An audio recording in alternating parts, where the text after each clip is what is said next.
Dr. Kamara has been involved in educational, environmental, and economic development projects both in the United States and West Africa. He was a senior Fulbright professor at the Université Gaston Berger in Saint-Louis, Senegal. He has served as senior fellow in the Center for Democracy and Development at the John W. McCormick Graduate School of Policy Studies at UMass Boston.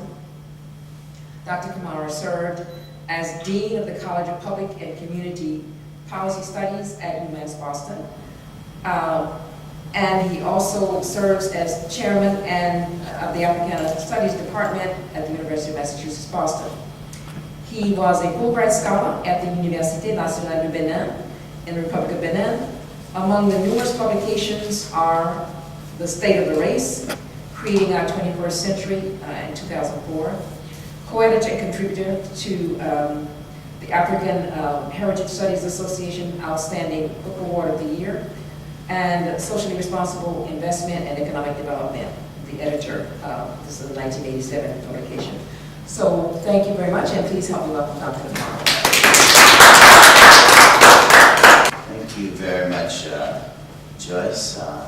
It's a pleasure for me to be here. It's one of the benefits of going last that so much has already been said that I can I ask questions? I'd like to thank Linda as well for organizing this today. I mean, it's been very rich. I'm really glad I came. And I would like to share a couple of things about the work that we're doing at UMass Boston through the Center for African, Caribbean, and Community Development, which is the research and service arm of the Africana Studies Department. We have been involved in a wide variety of development activities and study abroad initiatives over the last decade. And really building upon the comments of prior contributors, I'd like to focus on 3 or 4 central issues in the limited time that I have. The first for us that was essential is that our international program and outreach has been directly linked and consciously developed to the work that we do in the Boston community. We have focused on African development issues, but for us there's been a very conscious and intentional set of relationships focused on West Africa. Africa's a continent, 50-some countries. We can't do all of that. We're a very small department. So we have consciously and intentionally focused our efforts and energy in Africa on West Africa. And in West Africa, even more particularly on a set of specific countries and relationships that are linked to the work that we do in the Boston community. We began, because of those relationships that we had in Boston, focusing on the largest African community that has been resident here, and we've talked about that in our discussions here in Boston, which is the Cape Verdean community. And there's a lot of issues that are raised in the Cape Verdean community about their Africanness and the relationship that they have to Africa. In January of this year, we will celebrate the 14th annual Martin Luther King Jr. Kamara Part1 commemorative program. As some of you may know, Amilcar Cabral, who was the leader of the PAIGC, the revolutionary movement in Cape Verde and in Guinea-Bissau, was assassinated the same week as Dr. King's birthday.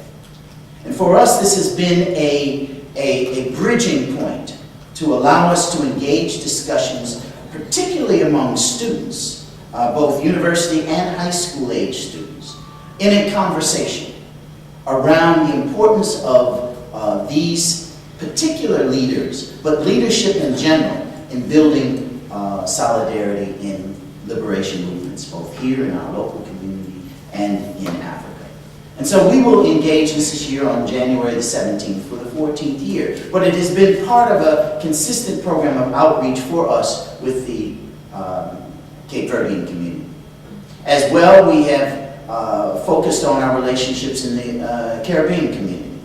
And because of the size of the Haitian community, which is the third largest community in the country. We've established relationships with the Haitian community. Just this past weekend, the Haitian Studies Association had its 22nd annual conference at Brown University, and the Haitian Studies Association is based in our offices. We run annually a Haitian Creole and Language and Culture Institute, and have a study abroad in August following the Institute, which has now been in existence at UMass for some 15 years. So these programs that we're doing internationally are consciously being linked to local activity in which we're engaged. I am very proud to say that not only have we done the program in Haiti, but we have also run study abroad programs in Jamaica, which we do annually in January. We have an intersession period. Cuba, Nubia, and in collaboration with WELOC, we ran a very successful program to Ghana, Togo, and Benin in 2008. And I'm going to come back to that in a moment. For us, the study abroad programs are credit-bearing programs, linked to curricula that we establish that range from 3 to 9 credits, depending upon the structure and the format of the program, and are based largely upon the relationships that we have built as faculty and the commitment of our faculty to engage both local community here and international. Now, let me talk for a minute, not so much about where we have been. I want to talk about where we're going. And it builds very naturally on this set of historic relationships that have been discussed by the prior presenters. I think in Joyce's wisdom, we set this up, Joyce, so that I could build right on the comments of Jennifer and Al and Professor Johnson, because in the next year, we have, I think, a very interesting set of initiatives in which we're moving forward in our study abroad linkages with West Africa.